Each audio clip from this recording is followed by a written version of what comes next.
Hey everybody, it's Mark, and today I want to take a deep dive into Lego train track.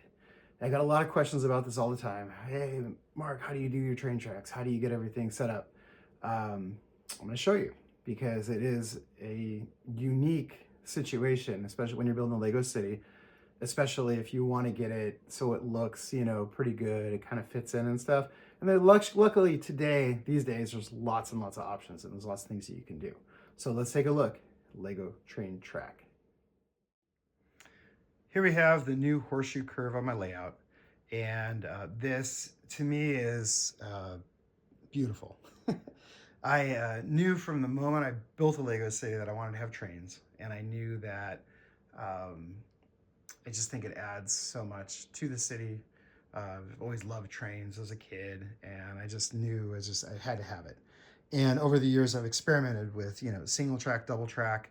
Um, but what I quickly realized is that Lego train track takes up a huge amount of space. Now, if you're familiar at all with model railroading, there's different gauges, different scales, and so Lego, the closest Lego gets to like model railroading is like O gauge, which they're like Lionel trains. They're massive, they're huge, they take up tremendous amounts of real estate, and that's kind of what you see here.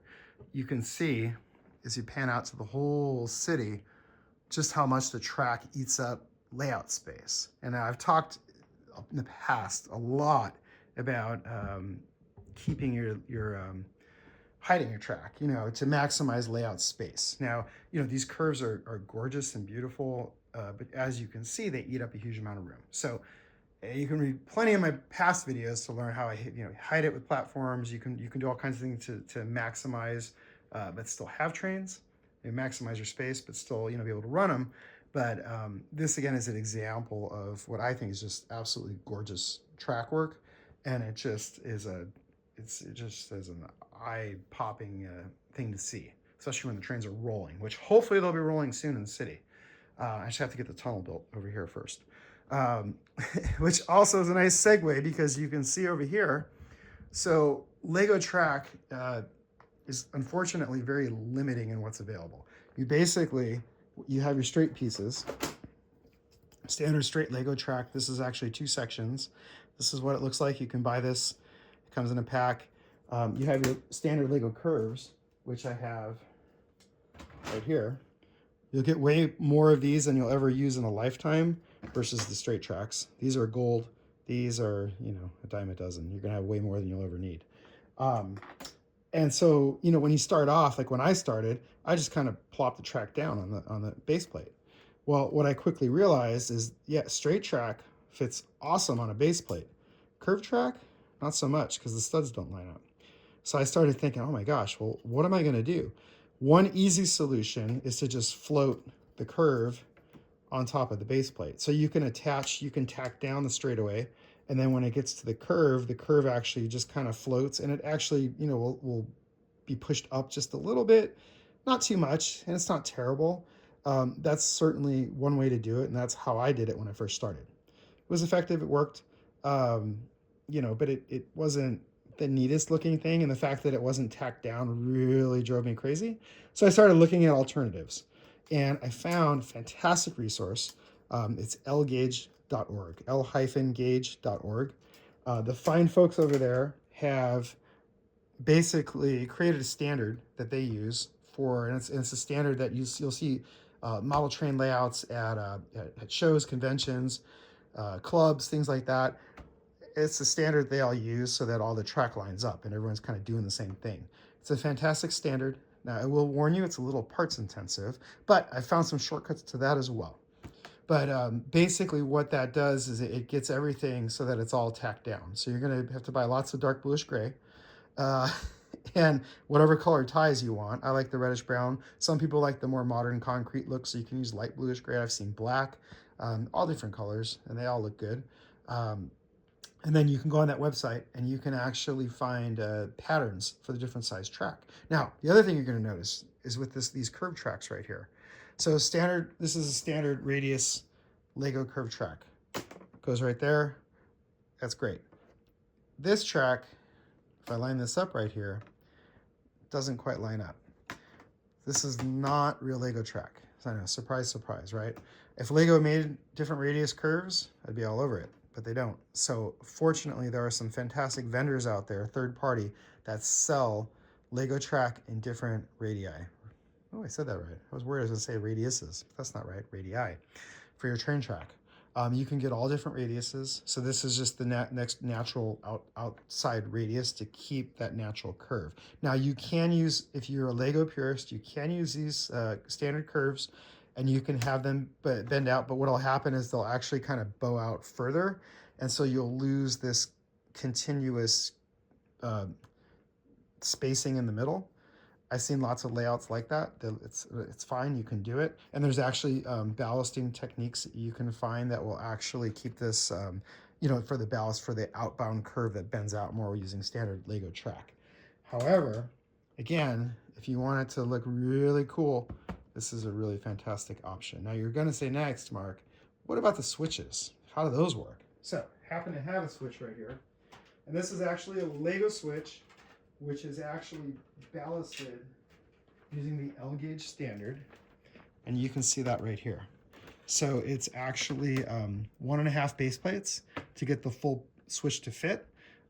This is a standard switch, so this one was not cut, which again, that's a whole other thing we're gonna get into. You're gonna say, oh my gosh, he's cutting stuff, what's going on? If you wanna get like a crossover switch, for example, which I'll show you one of those in a moment, unfortunately, if you're using standard Lego track, you're going to have to cut it right around here. Actually, I think it's more like right around here to make it fit. But again, this is totally capable with you sticking with pure Lego. This is all done with pure Lego. You'll notice the ballasting in the middle is very complicated and intricate inside here. Lots of tiles, lots of rounds, lots and lots of dark bluish gray, 1x1s, 1x2s, you name it, it's in here. There's probably, I don't even want to guess. There's probably like 200-300 pieces in these switches to make these all kind of work with parts. So this is one option you can do. I'll show you the double crossover real quick.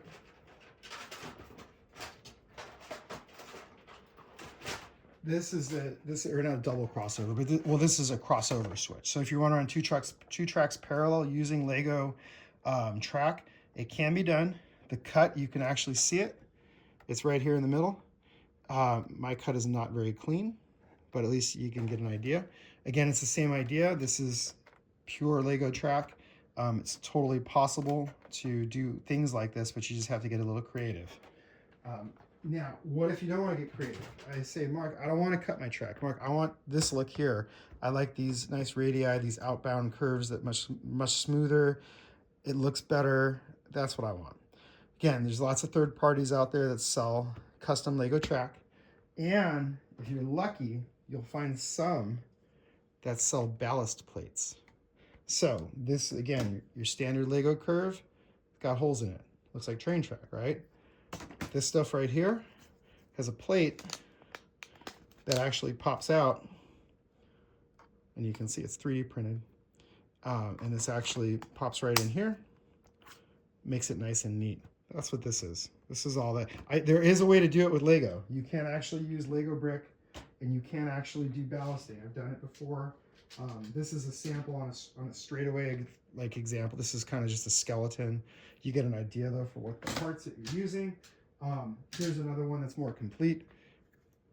And you can use any color underneath, it doesn't matter, but the top you want to have the same, so it's dark bluish gray.